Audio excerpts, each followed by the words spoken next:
ठीक है।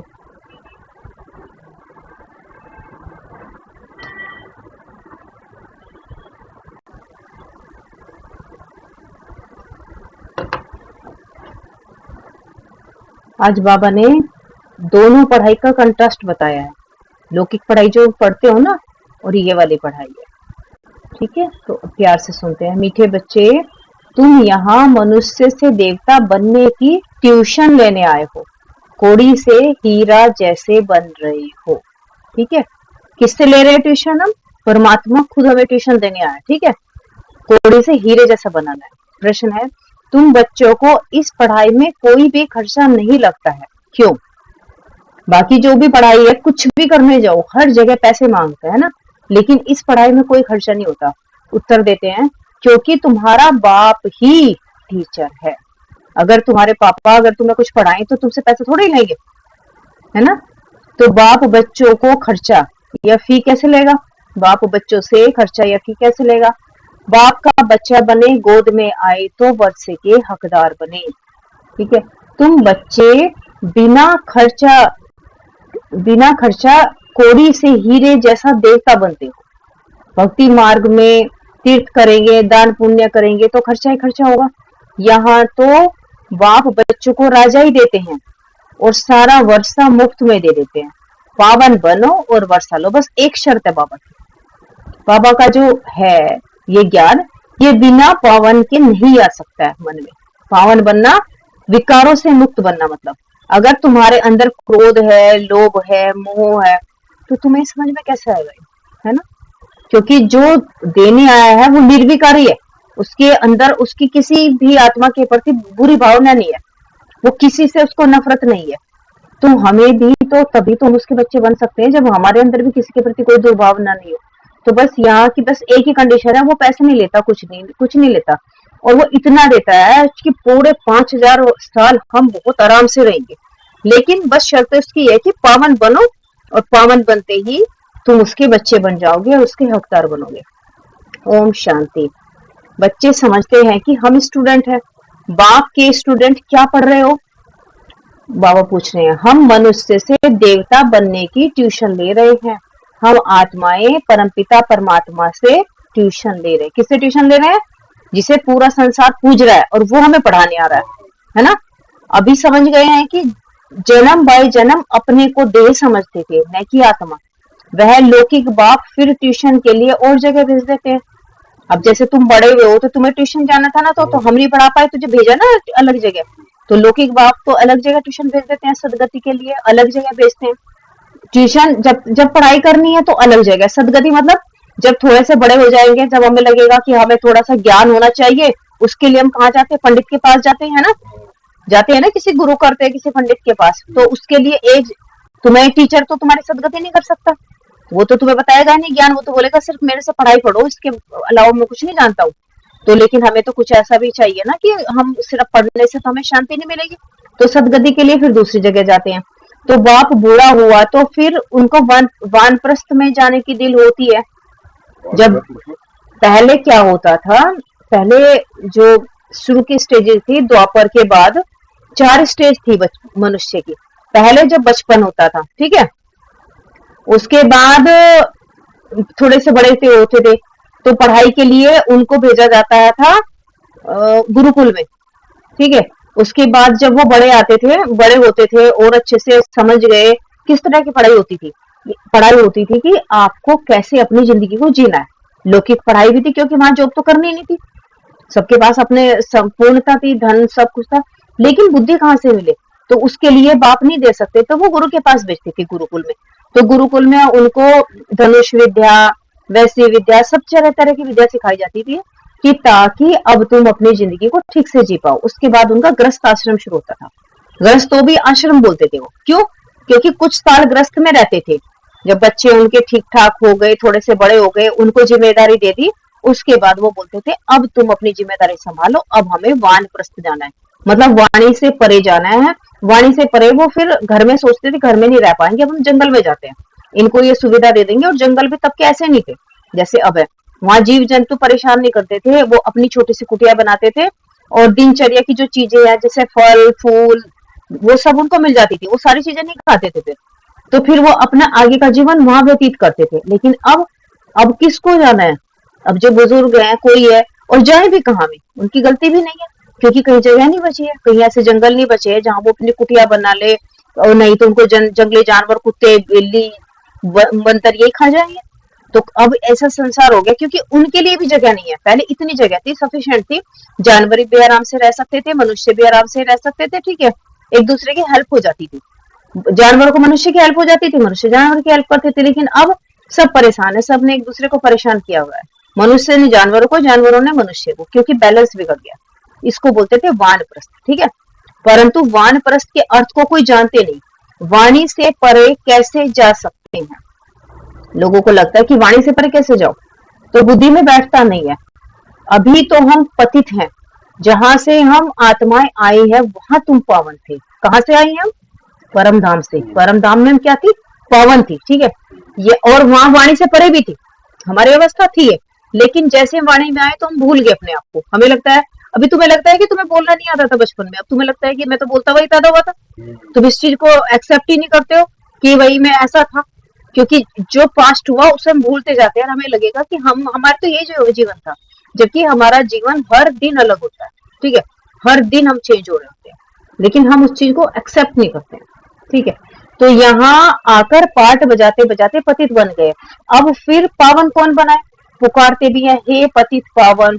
गुरु को तो कोई पतित पावन कह ना सके। क्यों नहीं कह सकते गुरु को? क्योंकि गुरु खुद ही पावन नहीं है, तुम्हें कैसे बनाएंगे? वो खुद भी तो ग्रस्त में रह रहे हैं, सारे काम कर रहे हैं, हर तरह का खाना खा रहे हैं, गुस्सा कर रहे हैं, लड़ाई कर रहे हैं।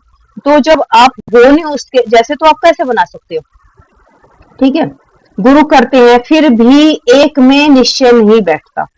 फिर भी जैसे गुरु के पास जाएंगे, लेकिन जाके देखते हैं कि गुरु में तो सहन शक्ति हमसे भी कम है, तो इसलिए निश्चय नहीं होता। फिर दूसरे के पास जाते हैं, इसलिए जांच करते हैं ऐसा कोई गुरु मिले जो हमको अपने घर अथवा वानप्रस्थ अवस्था में पहुंचाए, ठीक है। तो फिर वो, क्योंकि मन में अंदर इच्छा होती है, हर आत्मा की इच्छा होती है कि कोई हमें ऐसा गुरु मिले जो हमें अपने घर यानी कि परम धाम में जाने का रास्ता बताए। इसलिए तो गुरु करते हैं, क्योंकि सब कुछ कर लिया उनको शांति नहीं मिलती है, तो फिर वे ढूंढते रहते हैं, हर मनुष्य ढूंढता है, ठीक है। इसके लिए बहुत युक्तियां रचते हैं, युक्तियां रचते हैं, इसके उसके लिए बहुत युक्तियां रचते हैं कि कौन हमें बताए, कौन समझाए। अच्छा, जहां सुना फलाने की बहुत महिमा है वहां जाएंगे। जैसे अभी जो चल रहे हैं ना, कुछ कुछ जो कथावाचक है उनके पास जा रहे हैं ना, कि इनके पास बहुत ही भीड़ इकट्ठी हो रही है, ये हमें आगे का रास्ता बताएंगे। कथावाचक जो कथा सुनाते हैं, जैसे बागेश्वर धाम हो गए और ये हो गए ना, तो इनके पास भीड़ इकट्ठी हो रही ना, तो लोगों को लगता है कि वो अच्छा है, फिर उसको छोड़ के फिर दूसरे के पास जाएंगे, ठीक है। तो जहां भी फलाने की महिमा सुनी वहां जाएंगे। जो इस झाड़ की सैपलिंग है उनको तुम्हारे ज्ञान का तीर लग जाता है, ये बात समझने की है। जो इस झाड़ की सैपलिंग है, यानी कि जो सतयुगी आत्माएं हैं जो शुरू में आई थी, उनको जैसे ही तुम सुनाओगे उनको समझ में आ जाएगा यही ये ज्ञान है जिसको हम ढूंढ रहे थे, वो एकदम आ जाएंगे, ठीक है। उनको तुम्हारे ज्ञान का तीर लग जाता है, इसलिए तो इसलिए समझते हैं, यह तो क्लियर बात है। बरोबर तुम वानप्रस्थ अवस्था में जाते हो ना, कोई बड़ी बात नहीं है। टीचर के लिए स्कूल में पढ़ाना कोई बड़ी बात नहीं है ना, टीचर का तो काम ही है, वो तो स्कूल में जाके पढ़ाएगा ही। भक्तों को क्या चाहिए यह भी किसको पता नहीं है।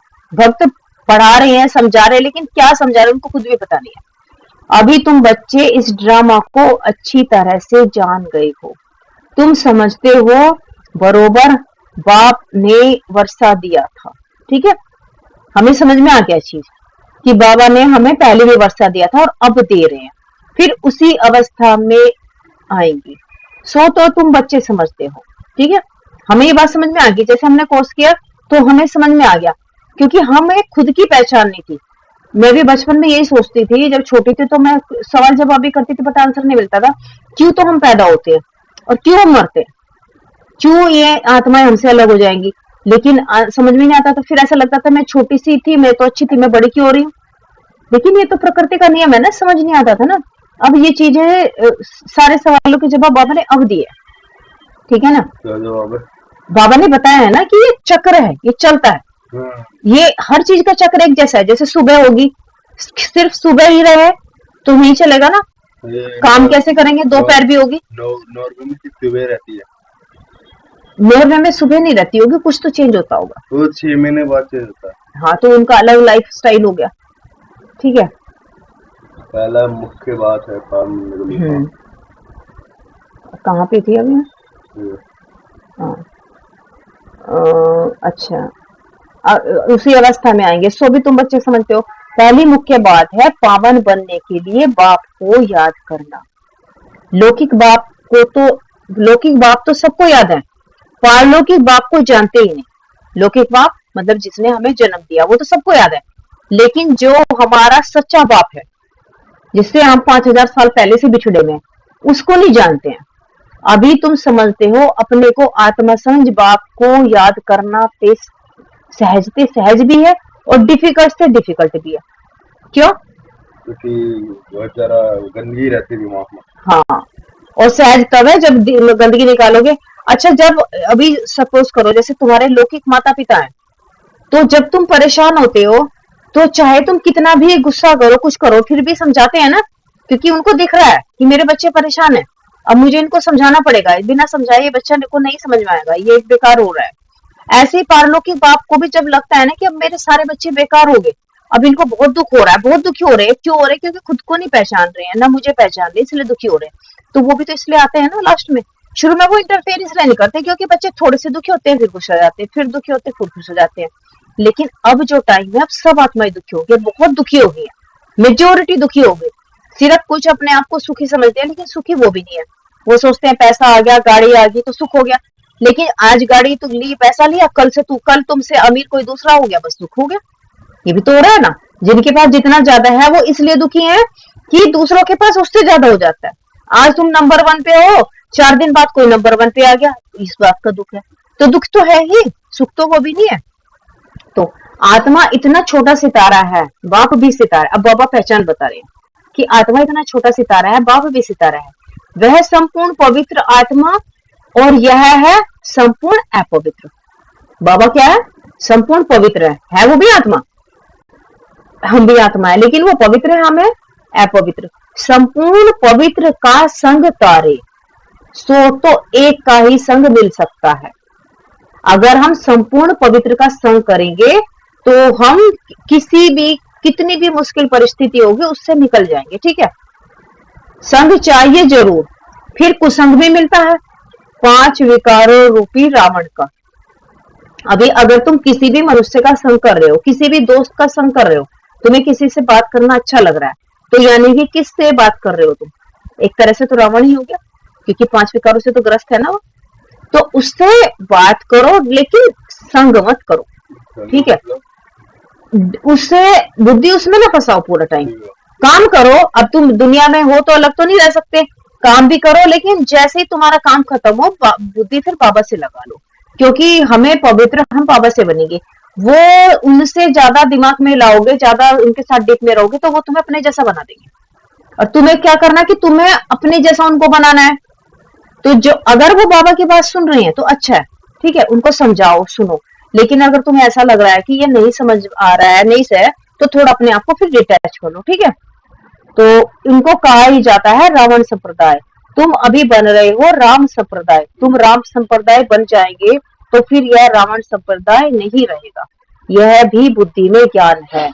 राम कहेंगे भगवान को, भगवान ही आकर राम राज्य स्थापन करते हैं। ये रामायण का सबसे बढ़िया कंट्रास्ट है कि जहां राम होगा वहां रावण नहीं रह सकता, जहां रावण होगा वहां राम नहीं हो सकता है, ठीक है। अर्थात सूर्यवंशी राज्य स्थापन करते हैं, राम राज्य भी नहीं कहेंगे, परंतु समझाने में सहज होता है। वैसे तो सूर्यवंशी राज्य होगी, लेकिन लोगों को नहीं समझ में आता है ना। तो राम राज्य का मतलब है कि राम राज्य में सब सुखी थे, तो इसलिए बाबा बोलते हैं कि समझ आएगा बच्चों को, इसलिए मैं राम राज्य बोल रहा हूँ, ठीक है। राम राज्य और रावण राज्य वास्तव में है सूर्यवंशी राज्य। तुम्हारा एक छोटा पुस्तक है, हीरे जैसा जीवन कैसे बने, ऐसे कोई बाबा की बुक होगी, बाबा की बुक अपनी बुक के बारे में बता रहे हैं कि हीरे जैसा जीवन कैसे बने। अब हीरे जैसा जीवन किसको कहा जाता है? मनुष्य क्या जाने, वो तो हीरा अलग ही समझते हैं ना, उनको ये नहीं पता ना कि जीवन हीरे जैसा जीवन भी हो सकता है, ठीक है। तो ये कैसे बने? तो सिवाय बाप के और कोई बना ना सके। किताब है ना, अच्छा उसमें अक्षर ऐड करो, बाबा ने बोला है। बाबा ने एक अक्षर ऐड करने के लिए बोला है कि किताब में सिर्फ एक अक्षर ऐड करो। तुम आसुरी कोढ़ी जैसे जन्म से देवताई हीरे जैसा जन्म सेकंड में प्राप्त कर सकते हो। कोढ़ी मतलब अभी कहाँ पर हो? तुम आसुरी कोढ़ी जैसे जन्म से अपने इस मनुष्य को सिवाय अपने 2 लैंग्वेज कर दी नहीं की तीर करता है कैसे बना रहा है सिवाय बाप और जो बनना सके। किताब है उसमें एक अक्षर ऐड कर और मासूरी कीड़े जैसे जन्म को देखता है कीड़े जैसे जन्म से करने प्राप्त कर सकते हैं बिगर कोड़ी खर्चा किए। कोड़ी तो मैं समझाया था ना, कोड़ी सबसे लोएस्ट, जैसे अभी सबसे छोटे पैसा 1 रुपया है, 1 रुपये से छोटा तो नहीं है। तब उस टाइम जब मुरली चल रही थी सबसे छोटी जो कोड़ी होती थी, और सबसे महंगा आज भी हीरा है, तब भी हीरा था। ठीक है, तो बाबा बोल रहे हैं कि कोड़ी जैसा बिना खर्चे के तुम कोड़ी से हीरे जैसे बन सकते हो। हाँ, बच्चा बाप के पास जन्म लेता है और वर्षे का हकदार बनता है। बच्चे को खर्चा लगता है क्या? लगता है। अब जैसे तुमने यहाँ जन्म लिया तो तुम इस घर के इस सब चीजों के अधिकारी तो अपने आप ही बन के हो, जन्म लेते ही बन के हो। तुम्हें थोड़ी हमें पैसा देना पड़ेगा इस घर में या किसी में रहने के लिए, क्योंकि जन्म लेते ही तुम यहाँ के अधिकारी बन के हो। तो ऐसे बाबा के पास जब हम जाएंगे तो बाबा बोल रहे हैं कि जैसे ही तुम मेरे बनते हो तो तुम सतयुग के अपने आप ही बन जाओगे, तो क्योंकि खर्चा थोड़े है, तुम बाप के बने हो। तो वैसे पारलौकिक बाप का बनने में कोई खर्चा नहीं लगता। यह तो बाप बैठ बताते हैं, पढ़ाकर तुमको देवता बनाते हैं। तुम कोई छोटे बच्चे तो नहीं हो, बड़े हो ना। बाप का बनने से राय देते हैं। तुमको अपनी राजधानी स्थापन करनी है। बाबा हमें क्या राय दे रहे हैं? बाबा समझा के हमें क्या बोल रहे हैं कि बच्चे तुम्हें अपनी राजधानी मतलब अपनी जैसे और बनानी, राजधानी में अकेला थोड़ी रहेंगे। और क्योंकि जब तुम पवित्र बन जाओगे तो तुम इस ऐसे गंदी दुनिया में तो नहीं रह सकते। तो तुम अभी अपने जैसे लोग बना लो, बाकी जगह मैं तुम्हें दे दूंगा उस टाइम पे। खाली कराना बाबा का काम है ना। फिर तुम्हें बस अपनी राजधानी स्थापन करनी है, अपने जैसे भाई बहने बनाने हैं, बाबा के बच्चे बनाने हैं, ताकि वो तुम्हारे साथ रह पाए। अकेले थोड़ी रहोगे इस पूरे संसार में। तुम्हें अकेले रहने को छोड़ दिया जाए तो कैसे रहोगे? तो बाबा बोल रहे कि राजधानी तो चाहिए ना तुम्हें। तो अपनी जैसी जब सब एक जैसे होंगे, कोई किसी से नफरत नहीं करेगा, सब प्यार से रहेंगे, तो वही तो सतयुग में आएंगे। अगर कोई किसी से नफरत कर रहा है, कोई गुस्सा कर रहा है, कोई लड़ रहा है, तो सतयुग में तो उसका मतलब ही नहीं है, उसमें मतलब बेकार है। तो बाबा बोलते हैं कि तुमको खुद अपनी राजधानी स्थापन करनी है। ठीक है, इसमें पवित्र जरूर बनना है, खर्चा तो कुछ भी नहीं लगता। गंगा पर जाते हैं, तीर्थों पर स्नान करने जाते हैं, खर्चा तो करेंगे ना। गंगा स्नान करने जा रहे हो तो वहां पूजा कराते हैं, कुछ कराते हैं, बहुत खर्चा होता है। घाट पे भी पैसे देने पड़ते हैं। तुमको बाप पर निश्चय हुआ, खर्चा क्या लगा? बाबा बोल रहे जैसे निश्चय हो गया तुम्हें तो खर्चे की जरूरत नहीं। तुम्हारे पास सेंटर पर जाते हैं, तुम उनको कहते हो अब बेहद के बाप का वर्षा लो, बाप को याद करो। बाप है ना, बाप खुद कहते हैं मेरा वर्षा तुमको चाहिए तो पतित से पावन बनो, तब पावन विश्व के मालिक बन सकेंगे। यह भी जानते हो बाप वैकुंठ स्थापन करते हैं। ठीक है, समझदार बच्चे अच्छी रीति समझते हैं। उस पढ़ाई में कितना खर्चा होता है? यहाँ कोई खर्चा नहीं है। आत्मा कहती है हम अविनाशी है, यह शरीर विनाश हो जाएगा, बाल बच्चे आदि सब विनाश हो जाएंगे। अच्छा, फिर इतने पैसे जो इकट्ठे किए उसका क्या करेंगे? ख्याल तो होगा ना। कोई साहूकार भी होंगे, उनको समझो उनको कोई है नहीं, ज्ञान मिलता है तो समझते इस हालत में पैसा क्या करेंगे। पढ़ाई तो सोर्स ऑफ इनकम है। बाबा ने बताया जब अब्राहम लिंकन था, बहुत गरीब था, ये अमेरिका का राष्ट्रपति था, अमेरिका का था, बहुत गरीब था, रात को जागकर पढ़ता था, पढ़कर इतना होशियार हो गया जो प्रेसिडेंट बन गया। खर्चा लगता है क्या? कुछ भी नहीं।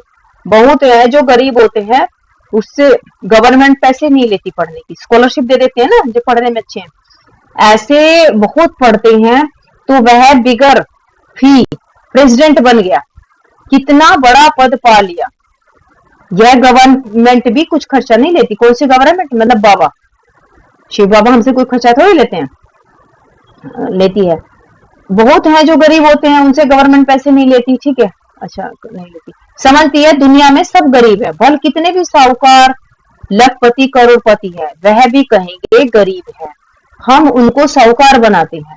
भल धन कितना भी है, तुम जानते हो बाकी थोड़े दिन के लिए, यह सब मिट्टी में मिल जाएगा। साहूकार किसी एक और सुन साहूकार का मतलब एक वापस हुआ, साहूकार होते हैं जिनके पास पैसे होते हैं बहुत।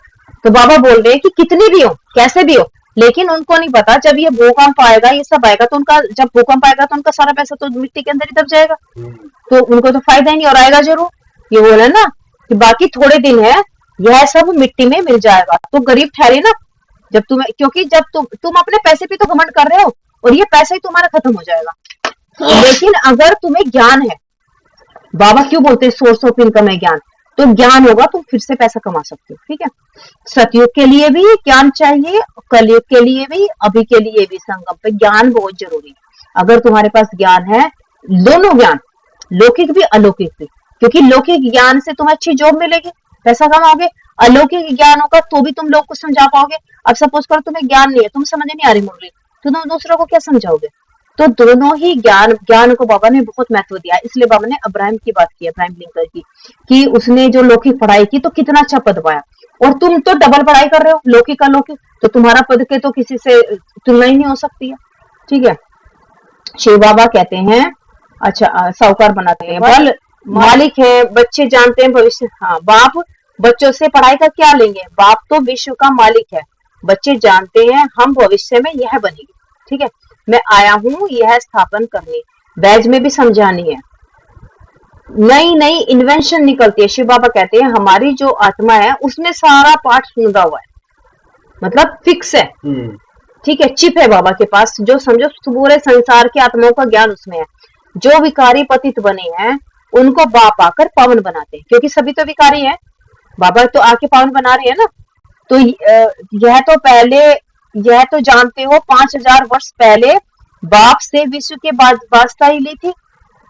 मुख्य बात है, बाप कहते हैं मामेकम याद करो, सम्मुख कहते हैं रथ मिल गया तो बाप भी आ गए। रथ तो जरूर चाहिए ना, फिक्स होगा ना कि एक में ही आएंगे ना बाबा, क्योंकि उसको एक बार में उस रथ को पूरा विश्वास हो गया, तो उसने दोबारा क्वेश्चन नहीं किया।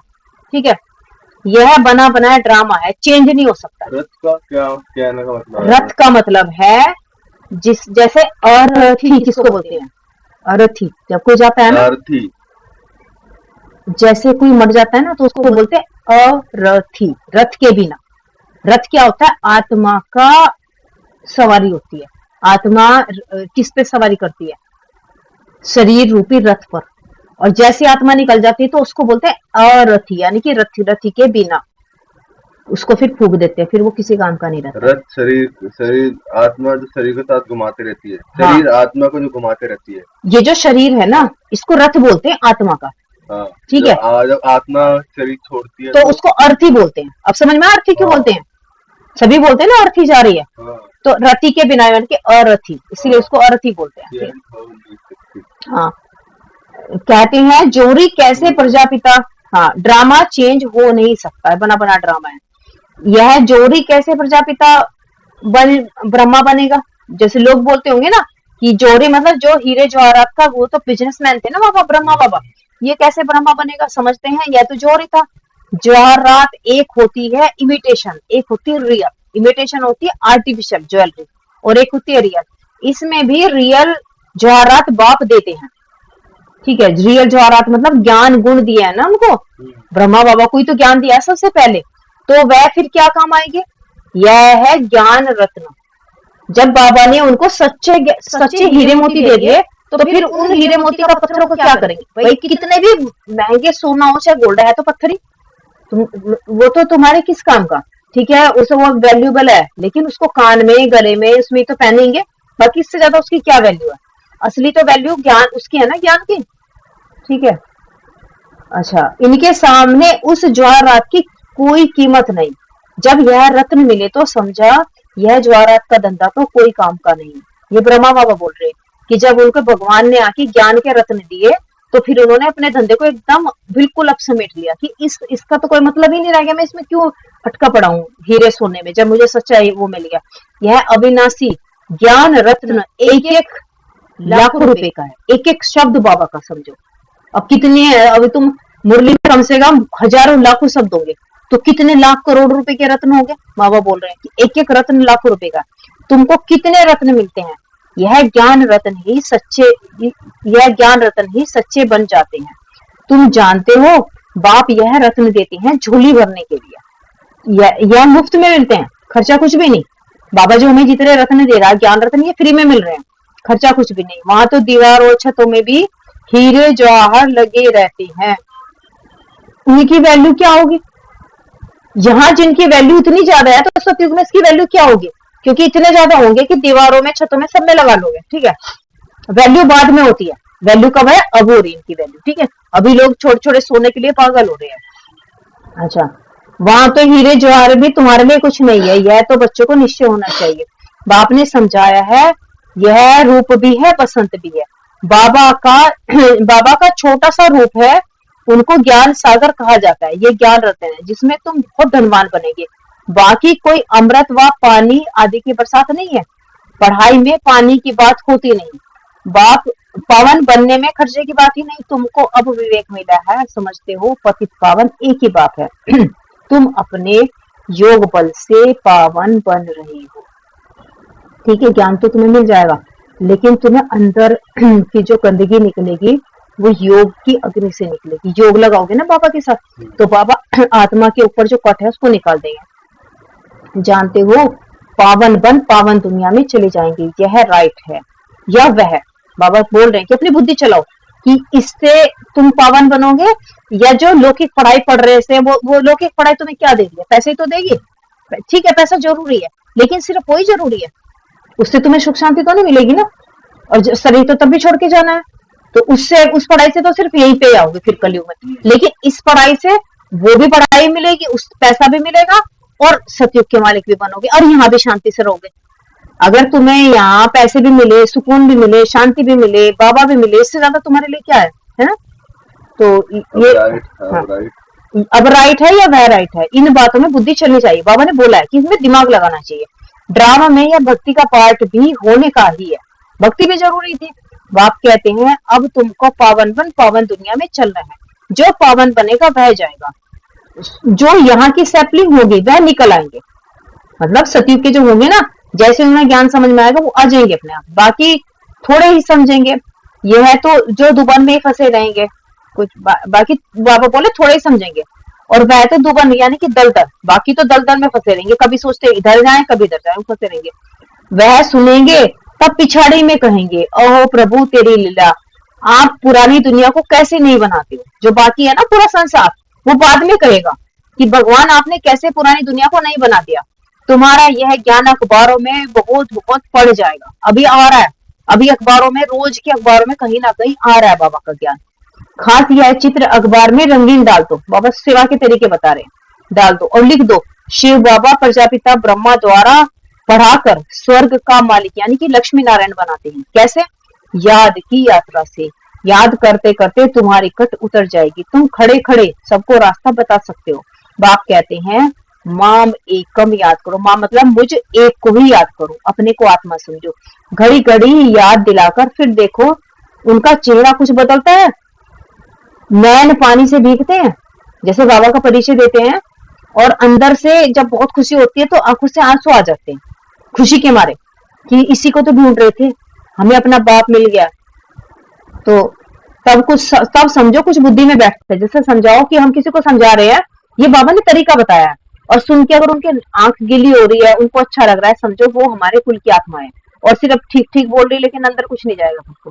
तो पहले ये बात ही समझानी है। 5000 वर्ष पहले की बात भी बाप ने कहा है, माँ में कम याद करो। शिव बाबा आया था तब तो शिव जयंती मनाते हैं ना, अब शिव जयंती तो मना रहे हैं, तो इसका मतलब जरूर बाबा आया था तभी तो मनाते, नहीं तो क्यों मनाते? भारत को स्वर्ग बनाने के लिए यही समझाया था कि माँ में कम याद करो तो पावन बन जाएंगे। छोटी छोटी बच्चियां भी ऐसे बैठ समझाएं। बाप बेहद का बाप शिव बाबा ऐसे समझाते हैं। बाबा अक्षर बहुत मीठा है, बाबा और वर्षा, इतना निश्चय बच्चों को रहना है। यह है ही मनुष्य से देवता बनने का विद्यालय, देवता ही होते ही हैं पावन। अब बाप कहते हैं अपने को आत्मा समझ मुझे याद करो, मन मना भव। अक्षर सुने हैं ना, न सुने हो तो बाप सुनाते हैं। बाप कहते हैं मैं ही पतित पावन हूँ, मुझे याद करो तो तुम्हारी खाद निकल जाएगी और सतो प्रधान बन जाएंगे। मेहनत ही यह है। ज्ञान के लिए तो सब कह देते हैं बहुत अच्छा है, फर्स्ट क्लास ज्ञान है, ज्ञान है, परंतु प्राचीन योग की बात कोई जानती ही नहीं। ठीक है, बाबा से ज्ञान बाबा क्यों दे रहे हैं? ताकि हम योग लगा सके बाबा से। ठीक है, पावन बनने की बात तुम सुनाते हो तो समझते नहीं है। बाप कहते हैं तुम सब पति तमो प्रधान बन गए हो, अब अपने को आत्मा समझ मुझे याद करो। असुल तुम आत्माएं मेरे साथ ही थी ना? हाँ, मुझे तुम बुलाते हो, ओ गॉड फादर आओ, अब मैं आया हूँ, तुम मेरी मत पर चलो। यह है ही पतित से पावन बनने की मत। मैं हूँ सर्व शक्तिमान, यानी कि सारी शक्तियां मेरे अंदर है, एवर पावन। अब तुम मुझे याद करो, उनको ही प्राचीन राजयोग कहा जाता है। ठीक है, तुम धंधे आदि में भल रहो, बाल बच्चे भी संभालो। बाबा ने मना नहीं किया, धंधे अपने काम भी करो, अपने बच्चों को भी संभालो, सिर्फ बुद्धि योग और सबसे हटाकर मेरे साथ लगाओ। यह है मुख्य बात। यह मैं समझा तो गोया कुछ भी नहीं समझा। ज्ञान के लिए तो कहते हैं ज्ञान बहुत अच्छा है, पवित्रता भी अच्छी है, परंतु हम पवित्र कैसे बने? हमेशा के लिए यह बात समझते नहीं है। ठीक है, देवताएं हमेशा ही पवित्र थे, वह कैसे बने? यह बात पहले पहले समझानी है। ठीक है, वो अब बने थे ना देवता पवित्र, तभी तो पवित्र बन के गए हैं। अच्छा, मीठे मीठे सिकलते बच्चों प्रति माता पिता बाप दादा का याद प्यार, गुड मॉर्निंग। रूहानी बाप की रूहानी बच्चों को नमस्ते, हम रूहानी बच्चों की रूहानी बाप को नमस्ते। बाबा नमस्ते। धारणा के लिए मुख्य साथ नंबर 1 है, श्रम को गरीब से साहूकार बनाने के लिए बाप से अविनाशी ज्ञान रत्न लेने। अविनाशी मतलब क्यों है कि ये जो अब ज्ञान हम लेके जाएंगे ना, ये हमारा अब तक रहेगा, खत्म नहीं होगा। हमारे अंदर था तो जैसे ही बाबा हमें मिला ना, समझ आ गया ना। अगर ये हमारे अंदर बिल्कुल खत्म हो जाता तो हमें समझ नहीं आता। आ रहा है तो इसका मतलब ये विनाश नहीं हुआ था, ये कहीं बुद्धि में मतलब सबकॉन्शियस माइंड में बैठ गया था, लेकिन जैसे हमें परिचय मिला फिर से वो एक्टिव होने लगा। ठीक है, यह एक एक रत्न लाखों रुपए का है, इसकी वैल्यू जानकर पढ़ाई पढ़नी है। यह पढ़ाई ही सोर्स ऑफ इनकम है, इसी से उच्च पद पाना है। नंबर 2 है, राम संप्रदाय में आने के लिए संपूर्ण पवित्र जो एक बाप है उसका ही संग करना है। ठीक है, जो तुम बोलते हो ना फ्रेंड्स चाहिए, बाबा को फ्रेंड बना लो, कुसंग से दूर रहना, सबसे बुद्धियों घटाकर एक बाप में लगाना है। वरदान है, शक्तिशाली याद द्वारा सेकंड में पद्मों की कमाई जमा करने वाले पद्मा पदम भाग्यशाली भव। आपकी याद इतनी शक्तिशाली हो जो 1 सेकंड की याद से पद्मों की कमाई जमा हो जाए, फिर हर कदम में पदम हो। जिनके पास पदम जमा हो जाएंगे, इसलिए कहा पद्मा पदम भाग्यशाली। जब किसी की अच्छी कमाई होती है तो उसके चेहरे की फलक ही और हो जाती है, मतलब चेहरा खिल जाता है, तो आपकी शक्ल से भी पद्मों की कमाई का नशा दिखाई दे। ठीक है, ऐसा रूहानी नशा, रूहानी खुशी हो जो अनुभव करे कि यह न्यारे लोग हैं। ठीक है, हमारा चेहरा ही ऐसी सेवा करे जो लोगों को खुद समझ में आ जाए कि कुछ तो है इनके अंदर। स्लोगन है, ड्रामा में सब अच्छा ही होना है, इस स्मृति से बेफिक्र बादशाह रहो। ठीक है, ओम शांति।